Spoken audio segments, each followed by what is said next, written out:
तो भाई लोग कैसे हो। आज मैं आप लोग के सामने समुद्री लुटेरे का अगला भाग लेके आया हूँ। चलिए कहानी स्टार्ट करते हैं। नागराज जी और साथ में ध्रुव जी भी। हेलो फाइटर टॉट्स, लेकिन आप लोग यहाँ कैसे आ गए और ये जगह कौन सी है।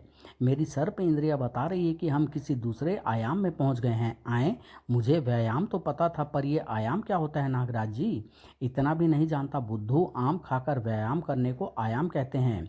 इस ब्रह्मांड पर एक ही समय में एक ही स्थान पर कई अलग अलग दुनिया बसती है टोट्स, जो कि आपस में ना कभी मिल सकती है ना कभी इनमें से बसने वाले प्राणी अपनी दुनिया से दूसरी दुनिया में जा सकते हैं। यही आयाम कहलाते हैं। पर हर आयाम दूसरे आयाम के साथ किसी न किसी रूप से जुड़ा होता है। यही जुड़ाव वो कुंजी है जिसे यदि किसी शक्ति से खोला जा सके तो एक आयाम से दूसरे आयाम में जाया जा सकता है। पर ऐसा करना बेहद घातक होता है, सिर्फ आयाम यात्रा करने वाले के लिए नहीं अपितु पूरी सृष्टि के लिए। मुझे पता है, मैंने फूंकार, अवशेष, चुनौती और हेड्रोन सभी पढ़ी है। आप दोनों से ज़्यादा आयाम यात्रा का एक्सपीरियंस किसी को नहीं है। यानी हम अपनी दुनिया में जब उस भंवर में फंसे तो उस भंवर ने हमें इस दूसरे आयाम में ला पटका। बिल्कुल, मैं और नागराज भी ठीक उसी प्रकार इस आयाम में आए हैं जैसे कि तुम चारों। इसका मतलब साफ है, कोई जानबूझकर हमें यहाँ भेजने के लिए चाल चल रहा था। एक बार पता चल जाए कि ये किसका काम है। मम्मी कसम, गंदी बात शूटर। अच्छे बच्चे कसम नहीं खाते, ये बुरी आदत होती है। सुना गंदे बच्चे, मेरी तलवार ले लो ध्रुव जी और उसे डंडा बनाकर इसकी पुक्की पर पिटाई लगाओ। मम्मी भी यही करती है इसके साथ। सॉरी नागराज जी, सॉरी ध्रुव जी, अब मैं कसम नहीं खाऊंगा, पर ये कटर का बच्चा अपने आप को आप लोगों के सामने बड़ा अच्छा दिखा रहा है। हमेशा धर्मेंद्र जी के स्टाइल में कसम पैदा करने वाले की बोलता रहता है। पहले इसकी पुक्की पिटाई लगाओ। ये पुक्की क्या होती है भाई? अगर पूछ लिया तो फिर इनकी टर्टर शुरू हो जाएगी। भाग भाग बलमा पोपट, आज तेरी दुम की इज्जत का सवाल है। यूं? ये कौन बोला? पर्वतों से आज माँ टकरा गया। टाएं टाएं, अबे अपुन के रास्ते में पहाड़ कौन खड़ा किएला है बाप। ये तो तोता है, इंसानी भाषा बोलता है। तुम हरे हरे पीले भीड़ू कौन हो बाप? इधर कहाँ से आइले हो? पहले तू बता कि तू कौन है। वो तो दिख रहा है, पर तू है कौन? अपुन अपुन पोपट। अबे भिड़ू, अपुन का नाम है बलमा पोपट। तुम भाग क्यों रहे थे? अबे याद आ गया ला बाप। इस हरे हैंडसम से टकरा के तो अपुन का गजनी हो गया था। अपुन भाग रेला है, तुम लोग भी भागो क्योंकि वो आ रेले हैं टाएं टाएं। शायद ये उन जंगलियों से डर कर भाग रहा था। नागराज जी ठीक कह रहे हैं, देखो जंगलियों की फौज इसी और आ रही है। एक्शन के लिए तैयार हो जाओ यारो। अरे ये सब तो हमें पार करके भाग गए, यानी ये हम पर हमला करने नहीं आ रहे थे बल्कि ये किसी से डर कर भाग रहे थे। सही कहा ध्रुव, उधर देखो। भभूका, प्यार का भूखा भभूका। ओह क्या भला है ये भभूका, प्यार का भूखा। मुझे तो हम सबकी जान का भूखा लगता है। टोट्स एक्शन। भभूका को मारा, भभूका मारेगा। आओ ध्रुव, इस राक्षस से टोट्स अकेले नहीं निपट पाएंगे, हमें उनकी मदद करनी होगी। वाह, नागराज जी भी आ गए हमारे साथ फाइट में। अब आएगा मज़ा। इसे सर्प रस्सी के जाल में बांधकर जमीन पर गिराना होगा। एक बार ये नीचे गिर गया तो इसे काबू करना आसान होगा। सारी भूख मिटा देंगे इस भभूका की। भभूका, प्यार का भूखा। भभूका को मारा, भभूका मारेगा। ओह, गुस्साए भभूका ने तो सर्प रस्सी के जाल को मैगी नूडल्स की तरह बिखेर दिया। भभूका गुस्सा, भभूका मारेगा। हजार हाथियों का बल है इस भभूका के वार में तो। हाय, लगता है जैसे 50 मंजिलें इमारत हमारे सिर पर आ गिरी हो। भभूका कुचलेगा नहीं। इधर सुनो प्यारे भभूका। शाबाश, इधर आओ प्यारे भभूका। भभूका, प्यार का भूखा। इस जादू को प्यार कहते हैं टोट्स। सही कहा नागराज, ये बेचारा तब से बोल रहा था भभूका, प्यार का भूखा। इसका रूप देखकर मैं समझ गया कि यह गेंडे का ही अति विशालकाय रूप है। इसी से मैंने अंदाजा लगाया कि यह शाकाहारी होगा। ध्रुव जी को जरूर कोई जादू आता है, इतने भयानक राक्षस को इतनी आसानी से काबू कर लिया। इसके इस रूप के कारण जंगली इससे घबराते थे और इस पर हमला कर देते थे, जिससे कुपित होकर यह उन पर वार करता था। असल में तो ये बेचारा सिर्फ किसी का साथ और प्यार चाहता था। ठीक कहा ध्रुव जी, ये भभूका तो सचमुच प्यार का ही भूखा है। ओह, अचानक यह पूरा टापू सूखे पत्ते की तरह क्यों कांपने लगा? अरे भिड़ू लोग, तुम क्या इस प्यार के भूखे के साथ दोस्ताना दोस्ताना खेल रहे हो? पूरा टापू डूब रेला है, भागो। वो देखो किनारे पर जहाज खड़ेला है, फटाफट चढ़ जाओ उसीच में। लेकिन भभूका और उन जंगलियों का क्या होगा? अगर टापू डूबा तो वे बेचारे भी मारे जाएंगे। ऐसा नहीं होगा टोट्स, ये सब भी हमारे साथ ही चलेंगे। कैसे? ऐसे। Wow Nagraj ji, you are so smart. अब आपने भभूका को लिए सर्प रस्सी से बनी नौका तैयार कर दी जो कि इस जहाज से जुड़ी है, और अपने सर्प सैनिकों को आदेश देकर उन सारे जंगली मोगलियों को भी चढ़ा लिया जहाज पर। देखिए, ये सभी आपको अपने स्टाइल में थैंक यू बोल रहे हैं। पूरा टापू समुद्र के भीतर जलमग्न हो रहा है। टापू के डूबने के साथ ही भभूका और जंगलियों की टोली भी वायु विलीन हो गई। आई, ये क्या जादू है? सही बोला भिड़ू, ये जादुई है, काला जादू। इस आयाम के बारे में अब हमें अगर कोई जानकारी दे सकता है तो वो तुम हो बलमा पोपट। बोलना शुरू करो फटाफट। धरती पर अपने पर्सनल आयाम में ससुरा कैप्टन अड़बंगा फ्रॉम दरभंगा का किस्मतें खराब है जो तुम आतंकवादियों के जहाजवा का कैप्टन बना। ध्रुव से तो पीछा छुड़ाई के भाग लिए, पर समुद्री तूफानवा घेर लिया हमको। समुद्री तूफान से उठती लहरें शिप के डेक पर मैराथन दौड़ रहे केकड़ा मानव को सरोबर कर दी गई। वही वही, ये क्या होती? केकड़े में से आदमी निकलती। अबे ये चारों वही है जो केकड़ा बनकर तुमको दौड़ावत रही। कैप्टन ठीक बोलता, ये चारों हमको उल्लू बनाता। केकड़ों से पीछा छूटा तो आतंकवादियों ने घेर लिया। अब तो उसका ही सहारा है जिसने अब तक बचाया है। कौन? कहानी का राइटर? नहीं बे, ऊपर वाला। ये तो जासूस है, केकड़ा बन के हमको भगाती थी, अब हम इनका छोटा छोटा टुकड़ा करके केकड़ों को खिलाएगी। अयो, हम तो बोलता है अन्ना, इनको काट के समुद्र की मछलियों को खिला देते हैं सांभर चटनी के साथ। अबे चपर का नातियों, तनिक समुद्रवा की ओर देखो रे। शिप पर मौजूद सभी पुण्य आत्माओं के कुत्ते सामूहिक रूप से फैले हुए गैले भैंसिया पानी में हमारा अंतिम समय आती। एक साथ सब मिलकर चिल्लाओ, ये कौन? होटामैन मॉन्स्टर का पापा है क्या? इस पूरे समुद्र का बाप हूँ मैं। नाम है कैप्टन कैटरपिलर। हमसे क्या चाहते हो कप्तान? कन खजूरा जी, इस सिपवा का कप्तान हम हूँ। तुम हमार नौकरी छीनने आए हो का? हम नहीं दूंगा। मैं तुम सब की ज़िंदगी छीनने आया हूँ। ज़िंदगी मत छीनो बिरादर, ज़िंदगी ना मिलेगी दोबारा। अयो, तुम कोई नया सुपर हीरो हो क्या? आतंकवादी हरता कान खजूरा। नहीं, मैं नया सुपर विलेन हूँ। सारी पृथ्वी को समुद्र में डुबाकर मानवों का सर्वनाश कर दूंगा मैं। कैटरपिलर अन्ना, हम भी तुम्हारी तरह धरती को समुद्र में डुबोना चाहता। खा डोसा की कसम, हमारे पास डुबेनियम नामक ऐसा बम है जो पानी के नीचे ब्लास्ट करके पूरी दुनिया में सुनामी ला सकता है। तुम तीनों नमूने तो काम के आदमी लगते हो। ये क्या हो रहा है? डूडल्स, कहानी का मेन फोकस एक बार फिर हम चारों के ऊपर से सरक रहा है। हमेशा की तरह फिर से हम पर किसी का ध्यान नहीं है। यही मौका है दुनिया को बचाकर सुपर हीरोज की फहरिस्त में डूडल्स का नाम अमर करने का। अभी इस शिप पर छुपे रहने में ही हमारी भलाई है। मौका मिलते ही हम पीछे से इन सब पर वार करेंगे। अभी वापस केकड़ों के पीपे में चलकर छुपते हैं डूडल्स। स्वर्ण नगरी में अपनी वेधशाला में प्रवेश करते ही चौंक पड़ी थी शिल्पात्री। हे देव, ये नहीं हो सकता। मुझे फौरन धनंजय और महात्मन को सूचित करना होगा। जो कुछ भी तुमने कहा है, अगर वो सच है तो सचमुच पृथ्वी पर प्रलय आने वाली है शिल्पात्री। मुझे तो यह नहीं समझ आ रहा कि हजारों वर्षों बाद यह आयाम द्वार खुला कैसे? किसने खोला इसे? जरूर इसके पीछे काले जादू की शक्तियों का हाथ है। न सिर्फ आयाम द्वार खोला गया है बल्कि 3 महाशक्तियों का हम्मा हम्मा आयाम में भी भेजा गया है। नाग शक्ति यानी नागराज, मानव शक्ति यानी ध्रुव, और जलचर यानी शक्ति यानी फाइटाटोर्स। मतलब साफ है धनंजय, भविष्यवाणी सच हो रही है। बेशक शिल्पात्री, भविष्यवाणी सच हो रही है। अब आने वाले समय में समुद्र की काली जादुई शक्तियों का विनाश होता है या मानव जाति का, ये सिर्फ उन तीनों महाशक्तियों पर निर्भर करता है। तुम ही हमें इस जहाज पर लेकर आए थे। हम सब इस आयाम से अनजान है, पर तुम नहीं। इस जहाज पर ना कोई जहाजी है, ना ही कोई कप्तान। जैसे ही हम इस जहाज पर सवार हुए, यह अपने आप ही चल पड़ा। अपनी दिशा का निर्धारण भी ये खुद ही कर रहा है। यहाँ क्या खेल चल रहा है? फटाफट बकना शुरू कर दे पोपट। अपुन सब बताता है बाप कि यहाँ क्या नाटक चल रहा है। इस आयाम को हम्मा हम्मा आयाम कहते हैं। हजारों साल पहले यहाँ दो अति बर्बर समुद्री लुटेरों की सेनाओं को शापित करके कैद कर दिया गया था। इस आयाम में समुद्र और 7 टापू के अलावा कुछ भी नहीं है और यहाँ पर राज करती है काले जादू की शक्तियाँ। हमें यहाँ किसने भेजा है ये तो अपुन को मालूम नहीं बाप, पण इस शापित आयाम से बची हुई कोई शक्ति ही ऐसा कर सकती है और श्राप तोड़ने के लिए ही ऐसा किया गया है। कैसा श्राप?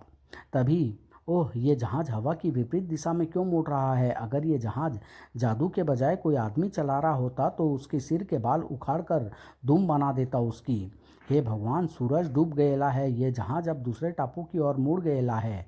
अपुन तो अपने कानों में पर ठूस रेला है। अगर तुम लोग भी जिंदा बचना चाहते हो तो कान का छेद बंद कर लो बाप, क्योंकि रात होते ही निकलेगी।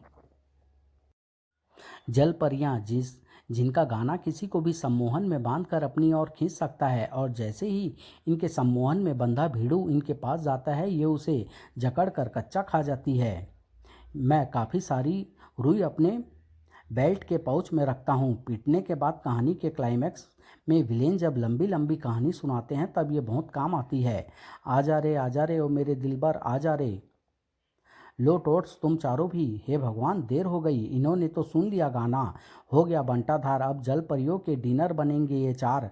मैं तो कब से खड़ी इस पार की आँखियाँ थक गई पंथ निहार। प्यार का दिल में मुर्गा बोले कुकड़ू को आई लव यू। जब भी कोई जल परी देखूं मेरा दिल दीवाना बोले ओले ओले ओले। आँख मारे ओ जल परी, आँख मारे। आजा आजा राजा बैंड बाजा लेके आजा, तेरी याद सताए टोडू राजा अब तो आजा। हमारे ही हैं प्यारी परियों, रुक जाओ टोट्स। जल परियों के गाने ने तुम्हें सम्मोहित कर दिया है। तुम उनके पास नहीं जा सकते। दुश्मन है जमाना ठेंगे से, हमें अपने सच्चे प्यार के पास जाने से कोई नहीं रोक सकता। हम प्यार करने वाले दुनिया से ना डरने वाले प्यार से जलने वालों को जलाएंगे। नागराज ध्रुव बने प्यार के दुश्मन, हाय हाय। ये दोनों हमारे प्यार के रास्ते की दीवार बन रहे हैं। मेरे बांके मजनुओं, गिरा दो इस दीवार को। आज होगा मजनू एक्शन। ये ऐसे नहीं मानने वाले, इन्हें बल प्रयोग करके ही रोकना होगा। होश में आओ फाइटर टोट्स, अभी ऐसी हरकतें तुम्हें शोभा नहीं देती। ये शोभा कौन है? क्या किसी जल परी का नाम है? दिमाग फिर गया है तुम चारों का, लेकिन फिर भी तुम्हें जल परियों के पास नहीं जाने देंगे। वाह जी वाह, आप और नागराज जी अपनी हर कहानी में नई नई स्त्री जी के साथ फ्लर्ट करें तो आपका हक, और हम सच्चा प्यार भी करें तो वार द झक सटअप। अबे बावलो, आपस में लड़ना छोड़ो। जहाज जल परी टापू की ओर ही बढ़ रेला है। जैसे ही अपन लोग टापू के करीब पहुंचेंगे ये जल परियां हम पर हमला कर देंगी। मैं तो कहता हूँ जाने दो इन बावलों मेंढकों को। उन जल परियों के पास हसीनाओं का निवाला बनकर जन्नत मिलेगी इनको। टाँय टाँय बंद कर बलमा। मैं जितने भी सर्प सैनिक निकाल रहा हूँ, कर्टर फुर्ती से उन्हें काट रहा है और शूटर की बाण वर्षा मुझे संभलने का मौका नहीं दे रही। काट डालूंगा सांपों को। बाण चला चला के महाभारत वाले भीष्म पितामह बना दूंगा। मार्शल आर्ट्स की हर तकनीकी के महारथी हैं ये दोनों, तो इनसे निपट पाना वाकई मुश्किल है। इन पर हल्की 20 फुंकार का प्रयोग करना होगा जो इन्हें बेहोश कर दे। हम समुराई टॉर्च हैं नागराज जी, जो एक बार अपने फेफड़ों में सांस भर ले तो घंटों तक बिना सांस लिए रह सकते हैं। हमने अपनी सांस रोक ली है। आपकी 20 फुंकार हमें कोई नुकसान नहीं पहुंचाने वाली। इन दोनों से पार पाने के लिए मुझे अपने शरीर को अतिरिक्त गति देनी होगी। हंटर की तरह चलती कटर की जुबान कुछ सोचने समझने का मौका ही नहीं दे रही। शाबाश कटर, बाकी का काम मेरा घूंसा बाण करेंगे। बड़ा लट्टू बने घूम रहे हैं ध्रुव जी। कंप्यूटर जरा इन्हें ब्रेक तो लगा। अभिलय मास्टर, उफ, ये तो उम्मीद से ज़्यादा चालाक और चपल हैं। अब क्या करें ध्रुव? हम इन पर घातक वार नहीं कर सकते और जल परियों के सम्मोहन में बंद करिए। हमारी जान लेने पर उतारू हैं। हमें इनका सम्मोहन तोड़ना होगा। मेरे पास एक प्लान है, सुनो। ध्रुव के आइडिया ने दोनों को भिड़ने की नई शक्ति दे दी। मारो नागराज, संभलने का मौका मत दो इन्हें, बिल्कुल नहीं। राउंड 1 ये जीत गए, पर फाइनल राउंड में हम होंगे कामयाब। All the best. अगर तुम दोनों को हरा ना सके तो धिक्कार है हमारे अमर प्रेम पर। शाबाश मास्टर, तू इनको फाइट में उलझाए रख। उतनी देर में मैं यह तिरपाल खोलकर इनके ऊपर गिरा दूंगा। उफ, और इनके संभल पाने से पहले ही हम तिरपाल में लपेटकर मस्तूल की रस्सी से इनको मुश्क शिकस्त देंगे। नई नई शक्तियाँ मिल जाने से ज़्यादा मत इतराओ नागराज जी। याद रखो, परिंदा चाहे कितना भी हवा में पर फड़फड़ा ले, असली धनुर्धर उड़ती चिड़िया की आंख पर भी निशाना लगा सकता है। प्यार के दुश्मनों को प्यार के दीवानों ने मजा चखा दिया। अब आओ मजनू, लैलाए पुकार रही है। आइए आइए आ ही जाइए, यूं ना टर टर करके हमें तरसाइए। अपनी मोहब्बत के पास आने में ज़रा भी देर नहीं की मॉडर्न मजनुओं ने। आए तेरे दर पर दीवाने, आओ बांके छेलो, तुम्हारी ही तो प्रतीक्षा थी हमें अपनी भूख मिटाने के लिए। अबे ये क्या हो गया? यश चोपड़ा की मोहब्बतें राम गोपाल वर्मा की आंख कैसे बन गई? तेरी गलियों में ना रखेंगे कदम आज के बाद। अबे पहले निकल तो ले इनकी गलियों और जुल्फों के जाल से। बड़ी गजब की भूख लगी, मेंढक चाहिए हमें अभी। फाइटर टोट्स का सम्मोहन भी उनके प्यार के पंछी की तरह फुर्र हो चुका था। हमसे बहुत बड़ी गलती हो गई यारो, इन चुड़ैलों के सम्मोहन में फंसकर हम लोगों ने नागराज जी और ध्रुव जी पर प्रहार किया।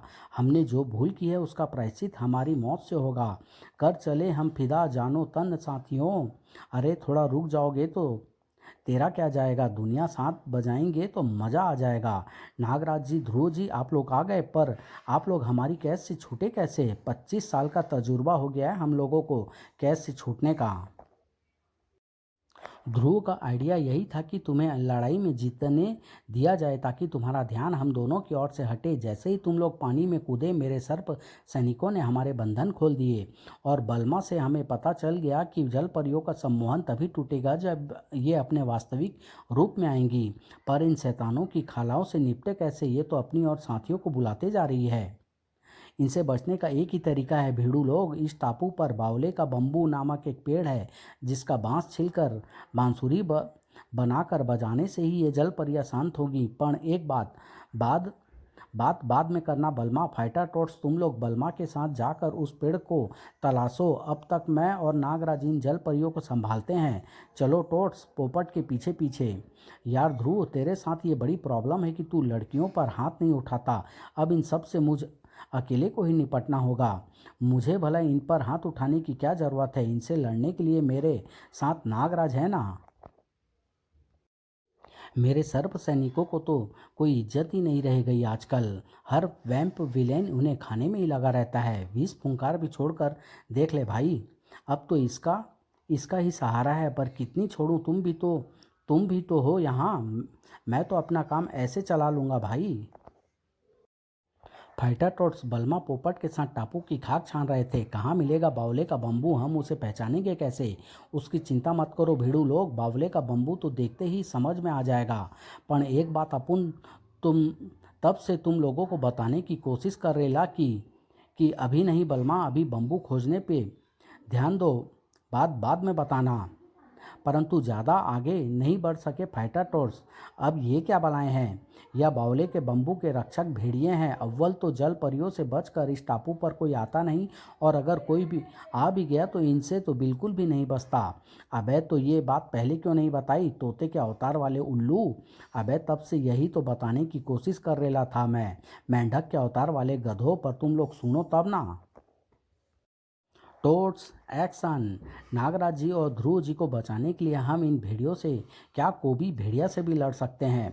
सही है बाप, तुम लोग फाइट सीन निपटाओ। अपुन यहाँ ऊंची डाल पर बैठकर इसका मजा लेता है। कम से कम यहाँ तो कोई भेड़िया नहीं पहुँचेगा।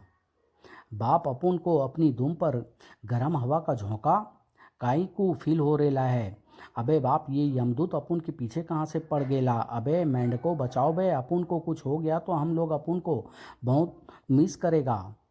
हमें गधा बोल रहा था, हम नहीं होते तो तुझे कल सुबह किसी पेड़ की खाद बना चुका होता ये भेड़िया। अरे बाप, तुम लोग नहीं होते तो मैं नौबत ही नहीं आने देता। मास्टर और भेड़िए में बराबर की टक्कर चल रही थी। झाड़ियों के पार मास्टर पर एक और मुसीबत टूट पड़ी। अबे ये क्या है बे? ये सारे बम्बू बावले क्यों हुए जा रहे हैं? बावले, अबे मिल गया, यही तो है बावले का बम्बू।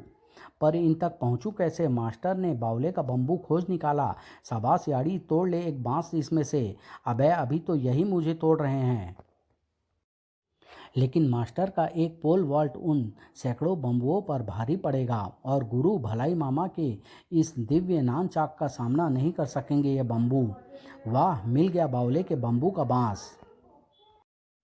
ले कटर, तू इसे अपनी तलवार से छीनकर बांसुरी बना, हम इन भेड़ियों को संभालते हैं। ये सारा काम हमें टापू के किनारे वापस लौटते हुए करना होगा। जाने नागराज जी और ध्रुव जी जल परियों का अब तक कैसे रोके होंगे। तुमने तो कमाल कर दिया ध्रुव, जल परियों को एक दूसरे के बालों के जाल में उलझा दिया जिससे खुद ही नहीं छूट पा रही हैं, और बाकी बची परियों पर तुम्हारी विष फूंकार काम आ गई। चलो, ये मुसीबत तो आसानी से निपट गई।